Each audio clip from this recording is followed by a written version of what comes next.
be spending this summer going over some really great tools that I have used in the classroom over the last 6 months using an AI tool called Claude. One being super easy, a Jeopardy game. I know that we've all had websites you can go on and build a Jeopardy game, but there's still a lot of work there. But with Claude, it's completely different. The way Claude works is you can set up different skills in its memory, and one of those skills is your standards. So the way I have it set up is I have all of my standards already in the memory, and I just basically tell Claude exactly what I'm looking to do. I might say, Claude, I want you to write a Jeopardy game for me with 5 categories. This is going to hit on just living systems and give it the exact SOL, and then have it all the questions. And it's actually a beautiful layout of a Jeopardy game, along with scorekeeping and everything. So it is super easy. It takes about 3 minutes. You may find a mistake here and there, just little things, especially if you haven't used Claude a lot and you haven't trained it the way you need to. But once you do, it is remarkable how easy it is. It comes up with the questions itself. It uses the blueprint along with the essential skills and knowledge to pull from. It is just really a huge time saver. So that's the first one. So I look forward to trying that. Second one that I would like for you to try is a parent email. How many of us have avoided sending an email to a parent? Just one, because we didn't really have anything nice to say, which, let's be honest, that happens. Or it's a very delicate situation and we're not exactly sure how to word it. Claude can take us down a path where it prompts us some questions so that we're able to give the details that we need for that parent.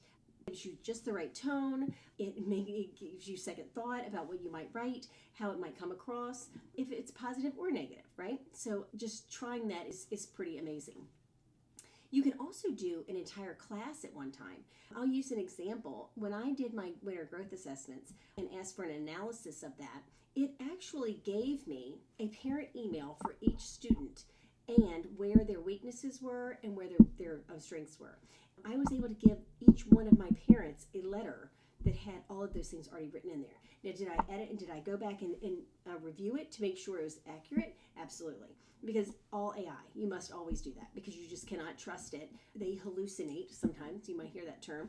They have been known to hallucinate if it doesn't know the answer. But the more you train your AI, the better it is at those things. So mine is pretty well trained, but I still double checked it no matter what. But it gives you even 2 versions. It'll give you the warm and casual version, or it can give you more of a formal and down to the point version. So it automatically defaults to give me 2 of those, but you can even ask it for something else. So pretty amazing. And all the work is done for you. So you're not sitting there having to do that. I don't know about you, but I don't remember ever sending any of those out because that is entirely too much work to go through each individual student and each individual parent explaining what they did on their growth assessments. So that was idea number 2. All right, idea number 3 is going to be a lesson that you already have done and you already have all the materials for it, but you want to turn it into a PowerPoint. How easy is this with Claude? You won't believe it. Basically, you can give it a PDF of your lesson plans, of your notes, of even a test that you're going to give, and reverse engineer it almost so that it can teach what will be on that test. Of course, if you're using your standards, you want to go that route. I'm in Virginia, so we use the Virginia SOLs. So I would go to that specific standard. I would give it that standard, and I would also say, not only take the standard, but I only want you to use the essential knowledge and skills and make this PowerPoint lesson just from those, so that you're not teaching a bunch of extra stuff. You're literally just giving it exactly what is going to be tested at the end of the year. Now, as a teacher, you know that sometimes we need to go a little further than that, whether it just makes sense for students to know more, but at least your essential skills and knowledge are nailed when you do it this way. Also, we can give you an accompanying parent study guide to go along with it. Again, I'm going to be showing you in detail each one of these things, but I'm just giving you a little taste of what we're doing. The next thing, this is idea number 4, is that study guide for a parent guide for the same lesson. Once you've got that lesson, number 4 is almost free, right? You've already done the lesson. Now you're just going to say, I'd like a 1-page study guide for the parents at home if they want to study with their child because they might have forgotten how to divide fractions, right? Or something like that. It's pretty easy. You're using the same standard, same content. You just build it. You just ask it to build. And basically you just reshape it for a different audience. So instead of talking to kids, we're talking to parents. And it's actually pretty remarkable. It's the one thing that we really don't have time for, but we often thought would be a really good idea. So you would just try this by saying, for this lesson, make a one-page parent guide in plain language, and this is to be used for help at home. All right, and then the last one, number 5, is this is where your data and actually how you reteach it. This last one is the big one. This is the one that sold me on Claude. If you've got class data, a benchmark or a mock test or some kind of SOL results, whether it's a winter growth assessment, fall growth assessment, even your end of the year SOLs, right? Claude can help you actually read those so that it's almost like you have a coach right beside you. Pretty amazing. I give it my scores and I ask where are the real gaps, which ones matter most given the list. So if you have, which one is the least useful in the amount of time allotted. And that's because a lot of, in Virginia, I know, we have a big blueprint. And this blueprint says that what percentage of the questions will be asked from a particular category. And if you know that you have a category that's 25% of your test and your students have not done well at all on that standard, then you might need to spend a little bit more time on it. You might need to take it a little bit more seriously. But without looking at the data in the substandards, you might not know that. So just tell me that it's low. It'll say, you know what? It tells me with a limited amount of reteaching time you have, which one will move the needle the most, right? And I used to do that stuff, but on a Post-it note somewhere, right? And you just hope for the best, right? You hope. Also take that a step further and say, hey, will you make me a reteaching group and group them by skill? This particular skill is weak with this particular group of students.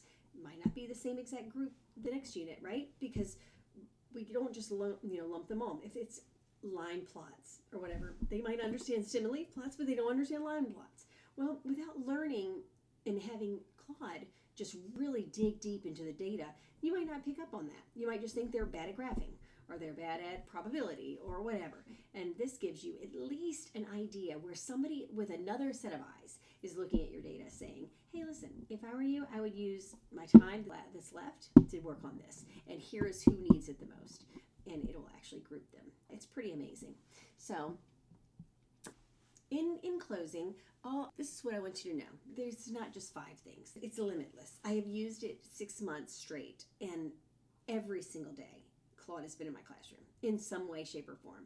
The level of teaching, the excitement and engagement I've had with my students, along with me, honestly, I was pretty bored with what I was teaching every day for 16 years, teaching 5th grade. It's a little bit boring, but Claude has really re-energized me when it comes to coming up with some really amazing lesson plans. And also just being able to see the big picture. We're very busy and we just don't always know how to map it out. We might have pacing guide, yes, and our coaches are amazing, but we need to sometimes just see it with our own eyes, right?